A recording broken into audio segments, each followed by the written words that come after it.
How's it going, Rogues Gallery? And today we're going to be opening up this Gem.Fab TCG box. No, this is a case of Uprising.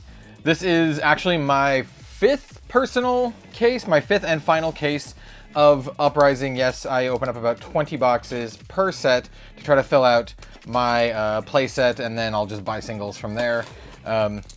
And use the bulk for various things, commoner decks, and what have you. But yes, that's what this is, my fifth and final case. I opened up one on stream, one in the last unboxing video that was probably last week, and I opened up two to myself.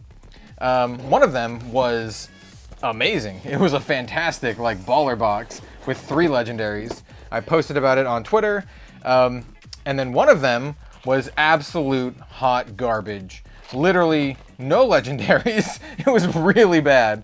Not just the no legendaries, it was just really bad in general.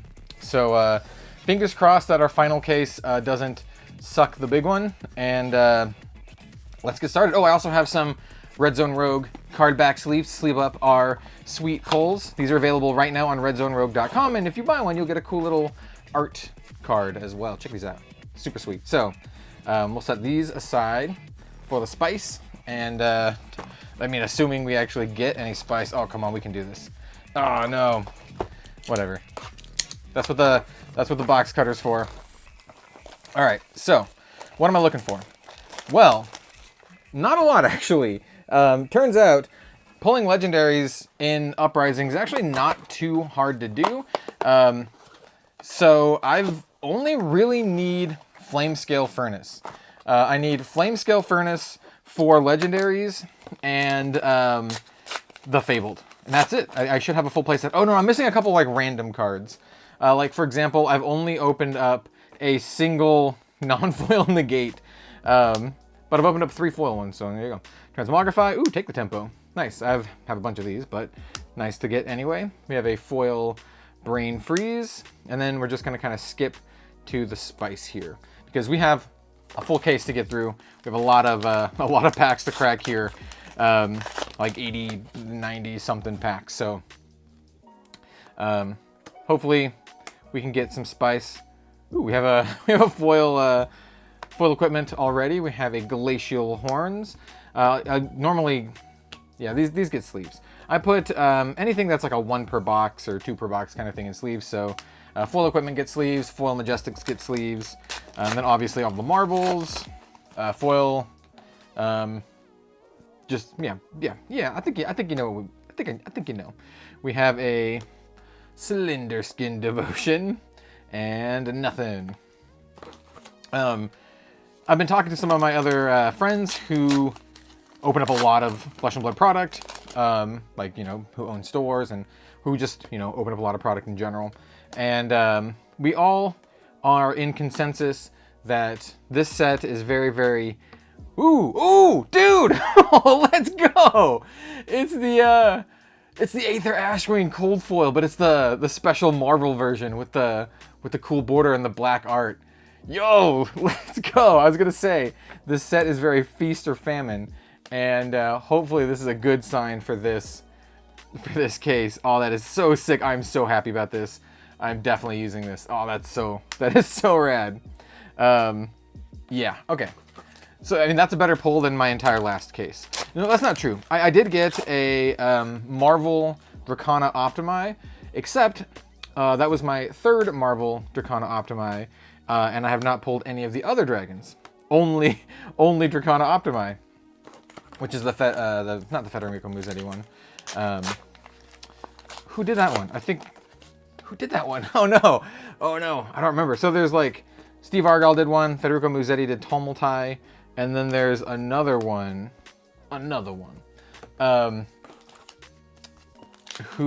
the name is, I can't remember. Well, we'll probably end up pulling a regular one in this case, so we'll see. We shall see.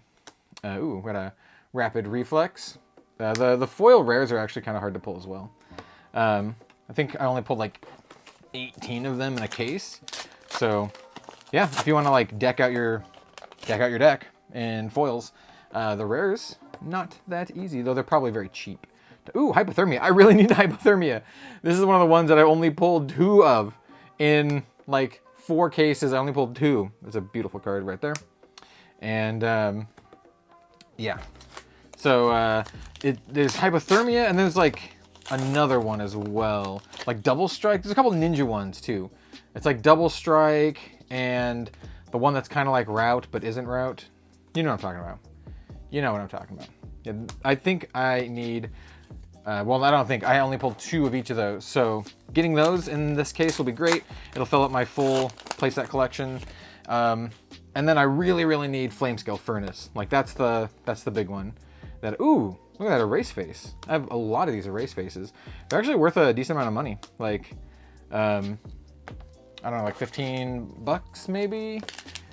Maybe they're going for more or less now. I don't remember. Like this video is going to be posted like a week or so after the launch. So, or maybe even like 2 weeks after the launch.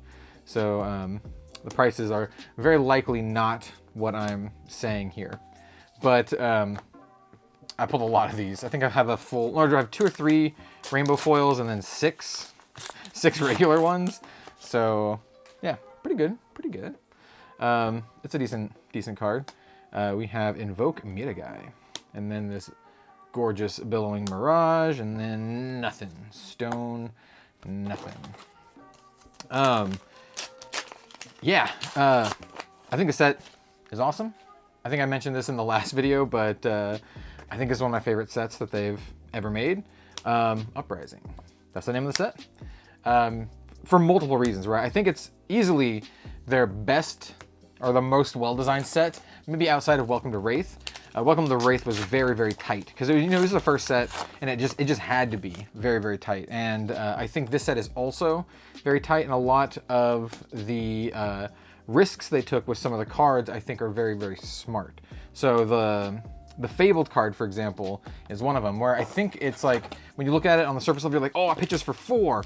Well, not really. It kind of does, but it doesn't really pitch for 4. And to be able to maximize the use of it, you need a lot of cards to play, right? Because it only reduces the next 4 by 1. So that means that you'll need at least 4 cards plus itself. So that's like 5 cards. You need a 5-card hand to even like use it. And the cards have to cost more than 1. You can't have like 0-cost cards, otherwise it doesn't do anything. So like, it's a card that on surface level you look at it and you're like, oh, that's busted.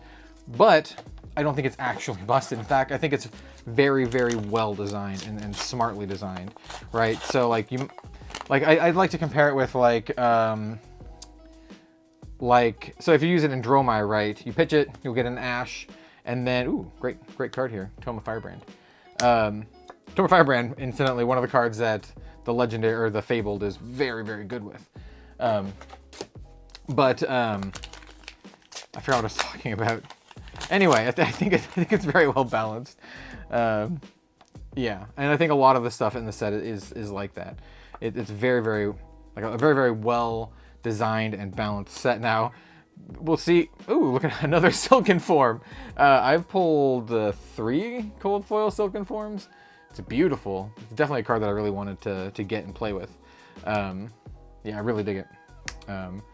But it's not a Flamescale Furnace. I would very much love a cold foil Flamescale Furnace. I have a rainbow foil Crown of Providence. I'd like to get a cold foil. Oh, okay. Well, then there's a... Oh, look, we got the Dracana Optima as well. So, like, who's the artist on here? Alexander Mokov. There you go. This is a great box. This box, by the way, this box is better than the entire last case that I opened, which is absurd. It's absurd. Like I said, it's like very feast and famine. And this is going to be one of the packs where you get 2 legendaries? Nah. I've seen people get like 2 legendary packs. So, yeah, this is my 3rd Coronet Peak. I've opened up 2 rainbow foils and a cold foil one. I'll probably end up selling that one. Or trading it or something. Mostly just to get the ones, you know, the extras and stuff that I need. Or the ones that I'm missing. But, yeah. Anyway, Uprising. Great set. I really love what they're doing with the Marvels and the Polar Rates. It's really, really fun to open, though it does make the bad cases devastating. Like opening up that dud case was like, it was brutal. It was incredibly brutal. It was just like, it was so bad. And then all of like those bigger spicy pulls, I've already opened up a crap load of. So like I opened up a Marvel Thamai.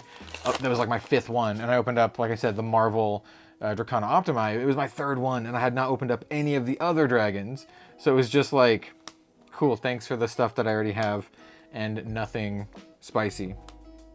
Is that the right pile? I think it's in the right pile. So, yeah, I think we're almost done with this first box. We got dos Pequitos left. First box, great. I want all of the boxes to be of this caliber. And like I said, the Flame Scale Furnace is the big one for me. Definitely need it. Well, I also need the Fable too. Oh, I was talking about the pull rates. Yeah, the pull rates are great. Like you tend to get a lot more legendaries in general, which is super, super good. So, you know, a lot of folks who were not happy with the legendary pull rates, they should take a look at Uprising. I think the pull rates are significantly better. It also makes the cards significantly cheaper. So if you're a single seller, you know, that might not be great, but if you're just, you know, a player looking to buy cards and complete your decks, it's very good, because like this Coronet Peak right now is going for like $50, and that is like, you know, in other card games you're like, oh, $50 is a lot. Well, in Flesh and Blood, a legendary normally goes for like 100 plus. So like, well, we won't bet it. We'll just leave it. So a legendary that's like a pretty good one, like Coronet Peak, going for $50 is really good. So it makes like the costs of decks much lower, especially for, you know, people who care about the stuff from this set. Anyway, yeah, so we have Liquify, we have Soaring Strike Foil Common, and then that's that. We're just gonna leave these here, I guess. We'll just have a giant pile. By the way, this is definitely, I didn't go over this too much, one of my favorite arts in the set. I absolutely love it. Artist is Soime, and I emailed her recently about the artist proofs. I was like, hey, you're gonna be doing sketches for the artist proofs. And she is. I have so many of these freaking quelling sleeves. Yeah, one of the boxes that I pulled or one of the boxes that I opened in the crap case, the infamous crap case, it was literally the only like spice was a rainbow foil quelling sleeves and then a cold foil quelling sleeves, and that was it. Like, and maybe like a rainbow foil majestic, but no marvels, no legendaries, nothing. It was so bad. It was really bad. We have a strategic planning, interesting card. So yeah, I have enough quelling sleeves. Yeah, and I think I opened up another one in another box in that case. Oh, that was such a terrible case. Ooh, oh, this is a good pack. So we have Phoenix Form. I have opened up an extended art Phoenix Form that I ended up selling. And then I also have this double strike foil, which is great. I need double strikes. They don't necessarily have to be foil. I just needed one to have a play set of them. So this is my 3rd double strike. So actually quite happy about getting that one. But like conversely, I've probably opened up like 9 Phoenix Forms total. So yeah, like I said, pull rates, they do be wild. Notice Me Emberma. I still love the names of this set, like the card names. Excellent card names. Whoever came up with the card names for this, just great job. Succumb to winter. Invoke Mirgai. Good old Skittering Sands. Just skittering along. Yes. I was thinking too, because like recently, this is gonna date this, so you can probably figure out when I'm actually recording this. Ooh, another double strike. Look at that. Well, now I have four double strikes. We have this Beautiful Burn Away by Federico Musetti. The Loya de Fidia, sorry, my French is really rusty and bad. But that YouTube channel, they released their interview with James White today. And it's something that we're going to talk about in the Living Legends podcast. But I found just very interesting to know there's only like 30 something members of Legend Story Studios, and they are expanding, which is great. But I think a lot of folks forget that they are a small indie developer, right? They're not Hasbro, right? They don't have like, you know, fistfuls of cash and a giant, you know, corporation backing them, right? They're a tiny indie studio from New Zealand, right? And their country was like closed off for 2 whole years, basically almost the entire lifespan of the game, right? And so the fact that they've been doing so well with such a small team, I think is like, frankly, quite amazing. Insidious, chill. That's one of the ones that I needed more copies of, which is great. So yeah, when I say something like, you know, whoever came up with the names, you know, give them a raise, it's probably just like one person, right? It's not like a giant team of people. It could be more than one person, but like I think the likelihood that is literally just like a dude or a lady, just like a person, right? Is the likelihood is non-zero. So yeah, I do want to do, and you know, if you're watching halfway through this video, which I guess it would be like around now, I always try to do something special for the Flesh and Blood anniversary, and I have a really good idea for this year, and it has to do with the Legend Story Studios team, because James White is like kind of the face of Flesh and Blood and the face of the studio, but this game is made not just by him, right? It's made by a team of people, and I really don't think that team of people gets enough credit, and I would love for them to have more credit. Even though I know some of them don't want the limelight, I still think they deserve recognition and credit, even if it's not like, you know, physical FaceTime kind of stuff. Because I get that. You know, I get not wanting to be in the limelight. I get being a little bit more introverted. Believe it or not, I used to be quite introverted, and sometimes it's easy for me to, like, you know, slink back into that. So yeah, I get it, but I think there's a lot of amazing people. Dude, I have so many of these foil Ice Eternals, way more than the other specializations, which is, oh no, another ghostly touch, bro. Okay, I'm very happy to get another legendary, especially a cold foil legendary, but that is my 4th ghostly touch.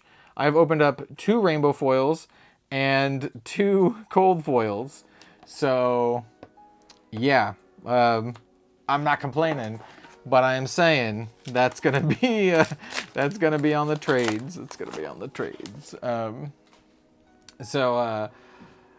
Yeah. What we could really use is a fabled. We could really use a fabled sigil of protection, a red one. I think I've only opened up 1 of those. So this is a doubly good than the last case. This is making up for the last case being so terrible. So I'm really glad I decided to open up this one, because I was really debating it. The last one was so bad. I was like, do I even want to bother opening up this last case? Like, maybe I'll just sell the boxes, or, you know, do something with them. I still have a couple boxes, but those aren't for me. Those are for like patrons, for the monthly patron rewards. Because they get their own like cases. Basically, what I do for the monthly patron rewards, I buy like a case, and the packs all come out of that case. I really want people to have a chance to get something sweet, and you know, if you ask my patrons, you'll know. I know some people have opened up like Arcane Rising skull caps, and just great stuff from those, which is what I want. Yeah, I think they've even opened up cards that I really needed, so I think that's kind of funny. But I think it's awesome. I want people who support me to get awesome stuff. Fjendel's Fighting Spirit. But yeah, anyway, this is a great case so far. Kind of lost train of what I'm thinking about. But in any case, I'm really excited to finally start building decks. So, like, you know, this is, like I said, it's my final case that I'm opening, and after this, it's just time to build decks. I'll likely have to buy a Flame Scale Furnace if I don't open up one, and the trend is I seem to be opening up the same stuff just like over and over, so that's kind of a bummer.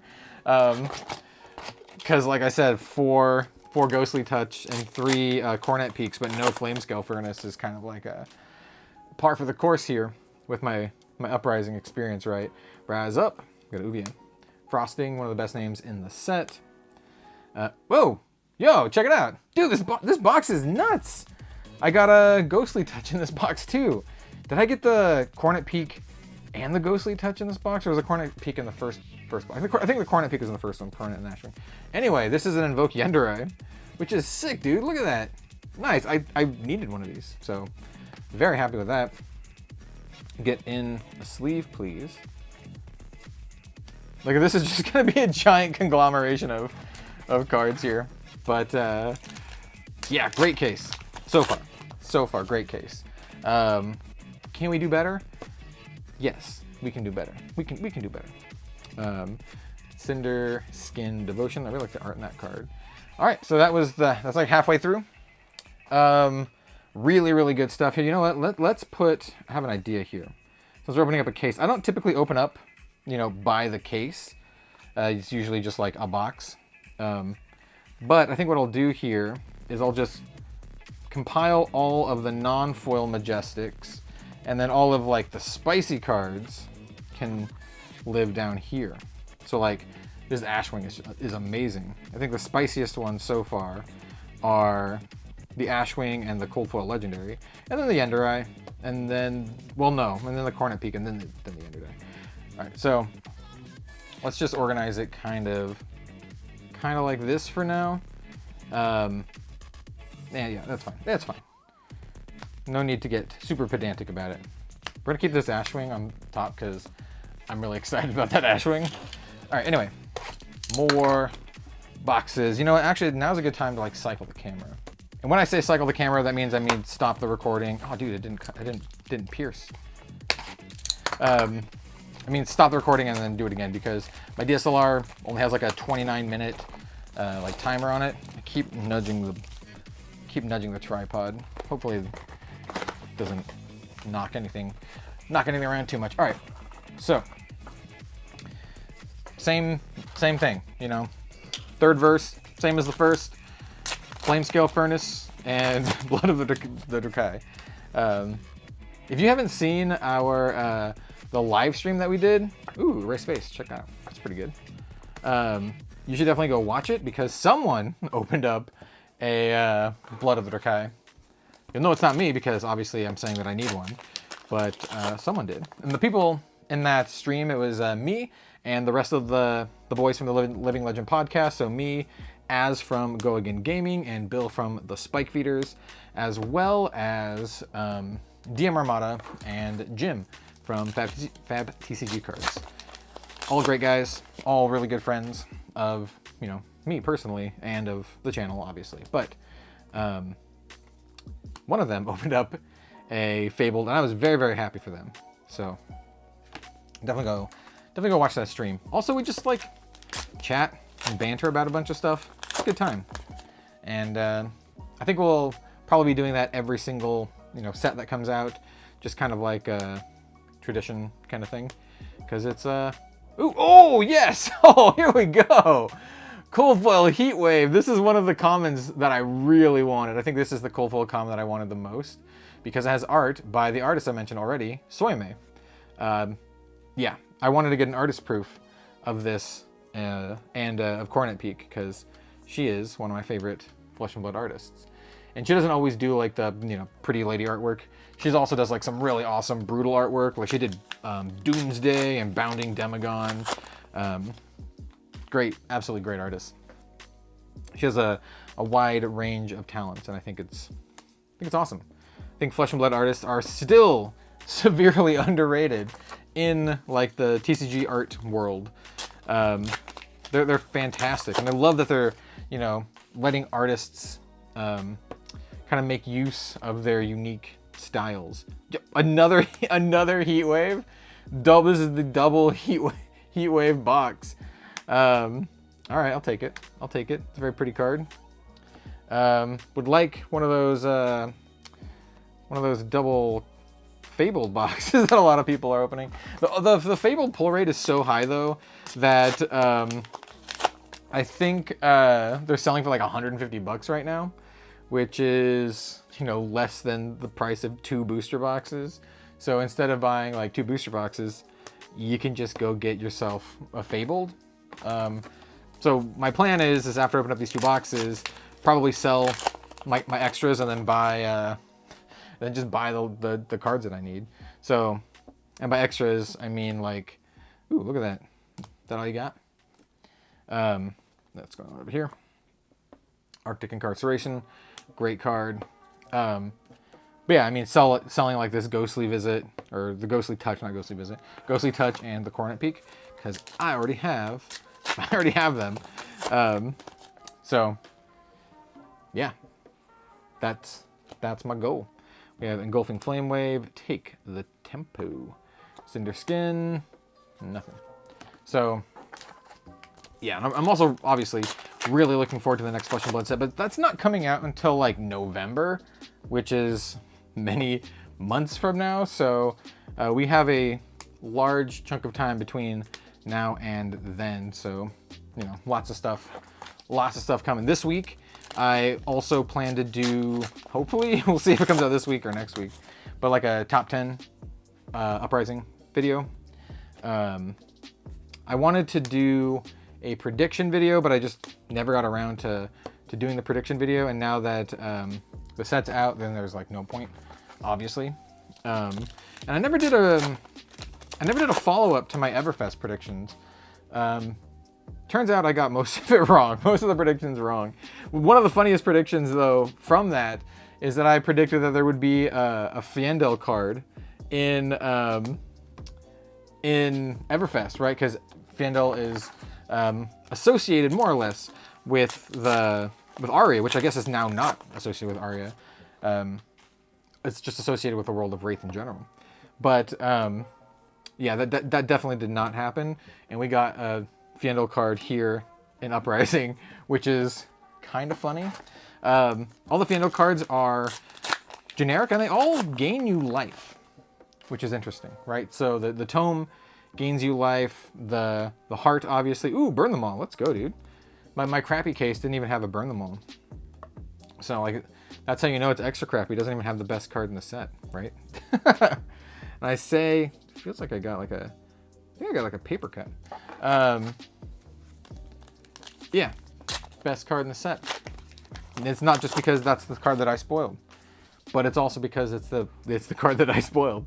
We have Eisenhower Weathervane, Thamai, Mounting Anger. I think it's a little more than mounting there. I think he's just actually angry. Potentially hangry. Could just be hungry. I apologize for my dog barking. It's just a thing that's gonna happen when I do these. Channel Bleak Expanse. We have a beautiful Transmogrify with the cute little dog in the art there. I think my dog specifically tries to go into the next room and look at things to bark at while I do these. She doesn't do it when I'm like just, you know, hanging out, editing, doing stuff that doesn't require the camera being on. But while ooh, look at that. Cold Foil Silent Stilettos. Nice. This is like my third one of these. Like I said, I keep pulling the same stuff. Beautiful card though. So this is a 2 Cold Foil box. We have the Silent Stilettos and the Heat Wave. Both really beautiful cards. Still like a Flame Scale Furnace. Would still like a Flame Scale Furnace. We have nothing.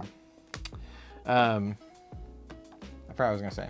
I really like the Silent Stilettos, actually. It's a weird card, right? So it has Arcane Barrier, but then it has a mechanic that lets you, you know, get your stuff back or get you an extra point if, ooh, nice, I needed the Hypothermia. It basically helps you when your opponents destroy your allies, either through Phantasm, where, you know, attack 6 or more, or just by killing them. The fact that it has Arcane Barrier is really funny because it's not quite at odds with that, right? Because it still helps you when your allies are killed, but it helps you when your allies are, you know, popped with 6 attacks. And not a lot of decks that, you know, do arcane damage are running a lot of 6 attacks to pop them. So it's a funny dichotomy. I really like it in Ultimate Pit Fight because it hits both of those things, right? It can help, you know, protect you against the 6 attacks, but also against all of the arcane damage. You have a Tumultai here. One of the coolest dragons of legend, in my opinion. Well, there's only 3. I think they're all really cool, by the way. For the record, I think they're all, like, rad as hell. All right, so this is definitely the weakest box so far, right? Both of the other 2 have legendaries or, like, fancy marvels and stuff. This one does not. Well, here's a rainbow foil in case. That's really cool looking. Take that. But, you know, no legendary, right? Well, I don't know. We have a couple more packs left. We could still pull a legendary. How many Paquitos? We have dos Paquitos. And then one more box. Either way, I mean, this case has already been, like, really good. Would still, you know, I'd like the absolute fire to continue, but I understand. I understand. Dampen. Come on, one more hit. One more hit. We can do it. Come on, that was a 2 cold foil common box plus a rainbow. Come on, here we go. No. Oh, we have a combustion point. Oh, I actually really needed this combustion point. This is the one that I needed. Nice. We have a cold snap, and it's fine because we have a fabled here at the end. No, okay. All right, so box 3, decidedly the worst of the 4 so far. Hopefully it remains the worst of the 4, and this last box is absolute fire. I guess we'll find out. By the way, thank you. By the way, if you're watching this far, thank you so much. I don't typically do case openings, but I've been so busy with, like, all other videos, and I just don't want a ton of I don't want a ton of box openings swarming the channel. So I figured instead of doing like 8 separate box openings of these 2 cases that I wanted to record, I just, like, you know what, let's just split it into cases, right? And I think this is working better, but the problem is that it just. Okay, we have a cold foil quelling slippers in the first pack. I have freaking so many of those as well. I've not pulled a single robe, like a foil quelling robe, but this is like my 4th or 5th slippers. All right, I see you, Uprising. It's just like here, you just have the same stuff over and over again. If that's the case, like if I pull a legendary here, it's going to be the freaking Shuko, because I've opened up a bunch of the Tiger Stripe Shukos. I think I've opened up 3 Chukos so far. Cold foil and 2 rainbow. I sold my rainbow foil ones. Basically, I'm selling all my rainbow foil legendaries and keeping the cold foil ones, unless the rainbow foil is the only one that I have. So, like, for example, I have 4 cold foils, but I also have like 1 rainbow foil of the crown, and so I'm just gonna use that one. Unless I pull a cold foil one in this box, which would be cool.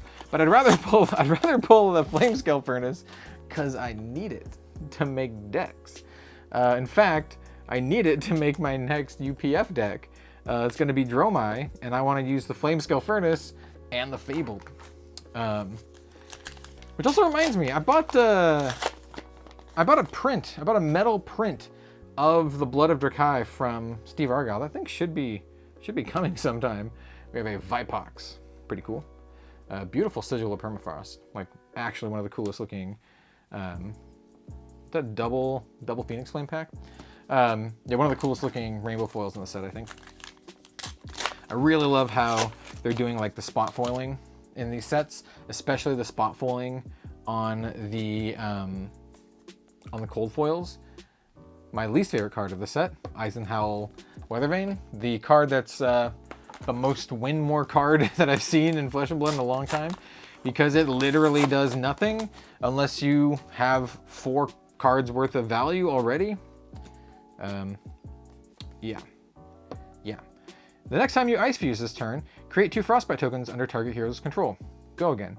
It costs 1. So you need a resource, you need itself, and then you need a card, and then a card to fuse that card. You need 4 cards worth of value to even get a couple, give your opponent a couple Frostbites. No, thank you. It might be fine in some like all-in style decks, but to me, it's just like a win more card, right? Because if you already have like a 4-card hand, and like the perfect 4-card hand, because you need that and a card that has Ice Fusion and an Ice card to fuse with. You need all of that to give your opponent like some Frostbite tokens. Whereas something like, you know, the Arctic Incarceration just gives them the tokens. Like, here you go. Just gives it to them. You don't have to jump through like 5 hoops. Semblance. DM Armada thinks this is the worst card in the set. I disagree. I don't think it's a great card right now, but I think it's a cool card. And I think it's a very interesting one. Costs 3 to play, and it negates all Phantasm triggered effects of an illusionist attack you control, and then it can't gain Phantasm and all that shenanigans. Aether Hill. What I like about it is that your opponent can block with a card with 6 attack and attempt to pop it, right? And then once the priority comes back to you after they've already declared their blocks, you can play this. It'll get rid of the Phantasm, and then they'll end up taking some damage. Ooh, we have an equipment here. It's just a regular foil equipment because that's not the legendary border. But let's see what this is. Liquefy? Spellfire Cloak. All right. I'll take it. I've got a lot of these, but I'll take it. I'm not even sure what Rainbow Foil one that I would want out of the commons. Trying to think of which one I haven't pulled yet. I mean, the robe. I said the Quelling Robe. Yeah, I don't think I pulled the Rainbow Foil Quelling Robe. Anyways. Yeah, that's my my spiel about the Eisenhower Weathervane. It's just so win more. I mean, it might be fine, but my initial rundown of it is not good. I don't like cards that don't do anything unless they, you know, need other stuff. Or that, you know, when... Ooh, look at this beautiful Insidious Chill. Holy crap, this is a Mark Poole artwork. That's so sweet. I missed the chance to meet Mark Poole in Vegas. I was actually talking with Steve Argyle at the time. He was doing the awesome, like, little Viscerai doodle for me. So, would very much like to meet Mark Poole and just to, you know, say hi. And to say how much I appreciate his awesome artwork over the years, right? Not just for Flesh and Blood, but for, obviously, Magic the Gathering and other stuff as well. Did he do any, like, Lord of the Rings art? I don't know. I don't remember exactly. But either way, I like it. I like it. And I like, you know, going up and saying hi and supporting the artist. Oh, speaking of which, Federico Musetti is going to be at the second Pro Tour in Lille. And I think if you guys are going, you should stop by and say hi. He's a nice dude and, you know, has cool stuff. So yeah, that's my suggestion. Go say hi to the cool artist. I think this might be my first foil rise up. These have been hard for me to pull, man. So far this box is also pretty bad. We have, did we get the Quelling Slippers? Yeah, Quelling Slippers, Spellfire Cloak, and Majestic. Well, Majestic, one of these. Insidious Chill, look at that. We have a Mounting Anger as a rare. Come on, we can get another cold foil here. We're getting down to it here. I'm really feeling that I'm gonna have to buy a Fabled, which is a bummer, man. After watching so many people just pulling them left and right, I think almost all of my friends have pulled it. It's rough. It's so rough. Well, maybe we'll get there. And after they were touting my luck being so good for this set, this is what happens. This is what happens when you get overhyped. You get overhyped and then you disappoint. Mostly yourself. We have a Thaw brand with Cinderclaw. I was like, oh yeah, this is so hype. Nothing. Though my pulls for Everfest weren't that great either. I opened up a ton of Everfest, never pulled the Fable. Though I did pull a Starvo. So I have a Starvo to play in the Living Legend, the Living Legend format, which I guess is cool. Man. All right, we only have a couple more packs. 4 more packs. Yep, we have 4 more packs. Alrighty. Please channel your power into these packs so we can get a Fable. Jeez. Such a first world thing, man. But I mean, it's part of the fun. It's part of the fun. We have a double strike. That's pretty cool.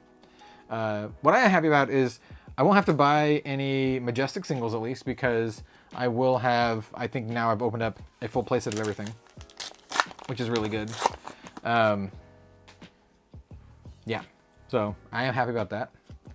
We have Rise from Your Grave and a Transmogrify. Once again, really like the art. Cute little dog. Kind of looks like a pig, but it is not a pig, it's a dog. It is a dog. I also have just tons and tons of Uprising bulk that I'm gonna need to figure out what to do with. Well, it's gonna go into my tower, but like my bulk card tower, but I would like to use the space for something else. All right, we're down to our last pack. This is our last pack. I still think this is a good case. Like 2 legendaries is still a good case. We can see if we can pull some last pack magic here. I doubt it, right? Like the faith is not high, but we'll see. Oh man, whatever this is, it's been dinged up a little bit. All right, what is it? Is it a legendary? No, it's a common. Well, at least the dinged up card isn't a legendary. Well, I'd still rather have the dinged up legendary. Okay, the last opportunity here. The last time we did this, it was a Marvel card. Is this a Marvel? No, Dragons of Legend. Boo. Okay. Well, you know what? I'll still take it. That was a pretty good case. Not like the, A1 top tier banger cases that a lot of people are opening, but also not too shabby. We got so we got 4 rainbow foil equipment. We got 4 cold foil common equipment, including the one that I really wanted, Heatwave, which is awesome. So I'm actually really happy about that. We got 1 Marvel Dragon, Yendurai. We got a rainbow foil Cornet Peak. We have a cold foil Ghostly Touch. And then my favorite pull of this is a alt art Aether Ashwing. It looks so rad. Look at that. It looks so cool. So I'm happy about that. Thank you so much for watching, everyone. Please let me know what you think of Uprising, how your cases have been. I had 2 of those boxes that were absolute not great. And that's what my previous case was, but for all of the boxes. So I hope you have better luck than that. Hope your luck is like this or better. So let me know. We'll see you next time.